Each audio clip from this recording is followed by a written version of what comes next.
అనగనగా ఒక ఉల్లిపాయ, టమాటా, బంగాళదుంప ఎంతో స్నేహంగా ఉండేవి.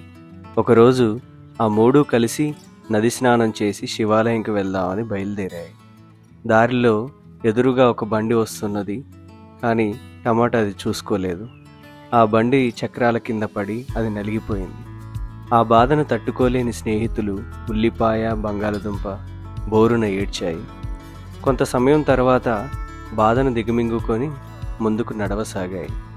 కొంత దూరం నడిచిన తర్వాత పక్కనున్న కొండపై నుండి ఒక బండరాయి జారి బంగాళదుంపపై పడింది.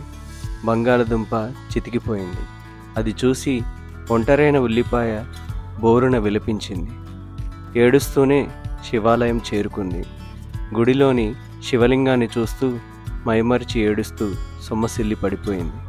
కొంతసేపటి తర్వాత శివుడు ప్రత్యక్షమై, "ఓ ఉల్లిపాయ, లేవు, నీ బాధ కారణం ఏంటి? ఎందుకు ఏడుస్తున్నావు?" అని శివుడు అడిగాడు. "పరమశివ, నీకు ప్రణామాలు" అని నమస్కరించింది. "నా ప్రాణ స్నేహితులైన టమాటా, బంగాళదుంప నా కళ్ళ ఎదుటే ప్రాణాలు కోల్పోయారు. టమాటా చనిపోయినప్పుడు నేను, బంగాళదుంప ఏడ్చాము. బంగాళదుంప చనిపోయినప్పుడు నేను ఒంటరిగా ఏడ్చాను. కానీ నేను చనిపోయినప్పుడు నా కోసం ఎవరు ఏడుస్తారు? కన్నీరు ఎవరు కారుస్తారు?" అని తన బాధ విన్నవించుకుంది. అప్పుడు పరమశివుడు, "ఓ బిడ్డ, నీవు బాధపడకు. ఎవరైతే వంట కోసం నిన్ను కోసి నీ మరణానికి కారణమవుతారో వారే నీ కోసం ఏడుస్తారు. ఇదే నీకు నేను ఇస్తున్న వరం.